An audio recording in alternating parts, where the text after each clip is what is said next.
Hello my friends and welcome, my name is Dennis and this is the latest update from Ukraine. Let's go to this military map because we have some of the good news for Ukrainian army even though Russia took some of the territory in Donetsk region. So let me show you. It was yesterday and day before yesterday, last night actually they moved forward Vodene, taking some of the territory. They used around 200 armored vehicles and tanks for that attack, but they lost around 500 soldiers in a single one.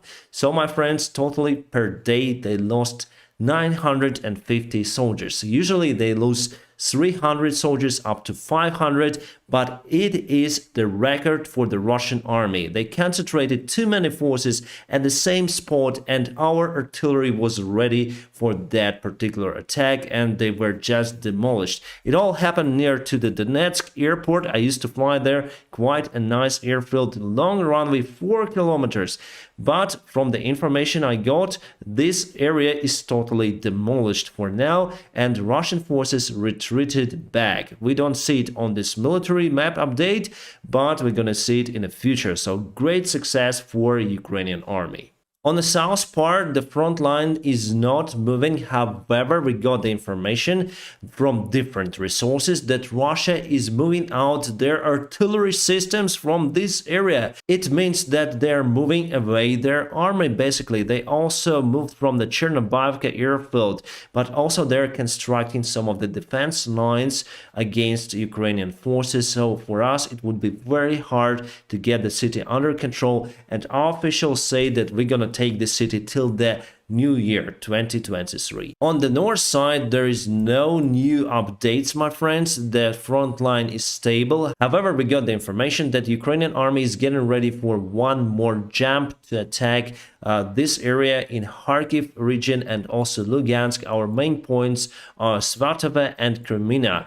If the front line is stable, it doesn't mean that there is no any fighting. The fighting is very hard. Russian army is boiling there and they moved new reinforcements, including mobilized soldiers that are in lack of the military experience. And today I'm gonna show you how Russians may drive their BTRs, destroying themselves in Ukraine. The rest parts of the front lines without any changes. And now let me tell you something, my friends. I want to tell you about the scammers on my channel. So if you see the comments like that, just under your comment, under my videos, do not pay attention, my friends. I try to block everyone who's using my picture and some sort of the number. I do not have WhatsApp account. I do not have Facebook.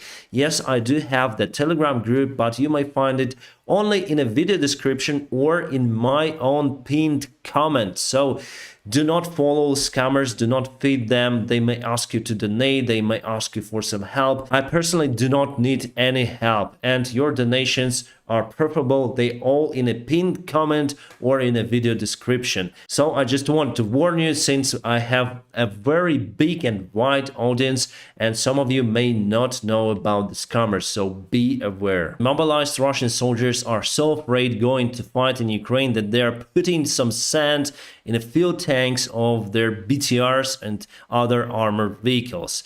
It's the first time I see like that. But maybe it's just a can standing on a BTR. Maybe it's just a fake video. Oh no, it goes directly to the fuel tank somewhere. I think it is the fuel tank, and smart move from the Russian soldier. Great, we'll have the air defense systems delivered to Ukraine by Italy together with France. Those are SAMP-T and also a Spade air defense systems, and we need those because Russia still continue to use rockets and drones to hit our infrastructure. Bayraktar is going to put air-to-air missiles to Ukrainian drones, and probably with the help of the TB2 and other types of the drones will be able to fight against the Shahid Iranian kamikaze drones. Yes, drones matter in a modern day war. Oh, this video I want to show you, my friends. Russian soldiers went under artillery fire, and I cannot show you the full version of this video because it's against YouTube policy. This video will be just restricted, but still I will show you the last part of it. Then the Russians are running away on BTR. So basically they are on BTR BTR is driving somewhere with on a high speed, and this guy just losing the cap, but it's not the worst thing that expects them. They basically go from the road and turn over and collapse. I don't know, maybe someone was injured. This guy who was filming, I didn't put the audio here, but he was screaming. Probably he was jammed with this BTR or something. It's just scary. More awesome news from Italy. They will send up to 30 units of the self-propelled artillery systems M109L. Those are 155mm, very effective, and we already been using them on the front lines, but it's the first time that we got them from Italy. Awesome. You know, I worry a little bit that Berlusconi is some kind of the mate of the new Prime Minister of Italy, and Berlusconi continued to say that Putin is his friend and it's better not to give weapons to Ukraine, but still we have the deal and Italy supports us with weapons. It's awesome. After the recent drone attack on Sebastopol harbor, Russia decided to left the grain agreement, but today Ukraine together with Turkey and United Nations agreed to restart the deal, and we're gonna send 14 more ships this Monday to the Turkish coast. I hope Russia would not do anything. Those ships are mainly freighted by the international companies. Yes, they deliver the Ukrainian grains, but they work for many other foreign companies. So it's not in the interest of Russia to attack those ships. However, today Russians claim that those drones were sent from the commercial ships that went from Odessa port. Interesting. Finland will allow NATO to place nuclear weapons on border with Russia. Yes, Finland has a long border with Russia, and I think they should have NATO bases on their territory because it's security. However, still there are two countries that didn't sign the agreement for Finland and Sweden to join NATO. Those are Hungary and Turkey. But after all, I think they will sign that membership. The New York Times said that it was a Ukrainian attack on Sebastopol harbor using Western-made weapons. Maybe, but it could be also a Russian provocation to stop the grain traffic from Ukraine. This is the Bloomberg article saying that Russia increases the export of the refrigerators, washing machines, vacuum cleaners and everything to Russia, and mainly Russia does it for chips. They remove those from the washing machine, for example, and put it to Iskander to calculate coordinates to fire rockets somewhere to Ukraine. And because of that, we definitely see the logic of the Russian soldiers who take everything from Ukrainian houses, including washing machines. Probably they have some kind of compensations from their command. There was some of the investigation done based on the video from the drone camera. The drone was a small boat that was filming the attack on those big ships of Russia, and investigation says that that particular ship was Admiral Makarov because it has the same specific types, marks or whatever. And finally we have this video,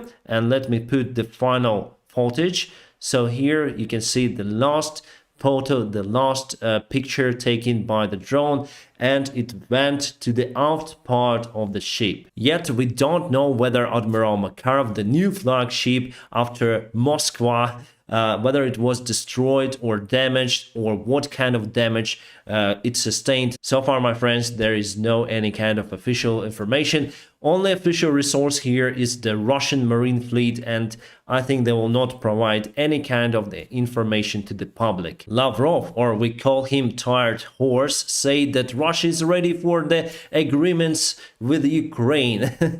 So they are like this big clumsy boxer who missed the punch in the face, and now everything is blurry for Russia. All right, we don't know what to do. Let's negotiate. We need the time to build our new forces and fight back. But my friends, our Western allies together with Ukraine will not let Russia to take a breath. We're gonna fight them very hard until they leave Ukrainian territory. So yeah, today's statistics, my friends: plus 950 Russian soldiers. So totally they lost 71,200. That's the huge number. I know that these statistics could not be very precise, but it's been confirmed by some of the Russian resources. They basically paid the compensations for the families, and that information became public, and figures there are very close to the number you see nowadays on the screens. With Western weapons, Ukraine is turning the tables in artillery war. It means that on the south part of the front line near to Kherson, in Kherson region,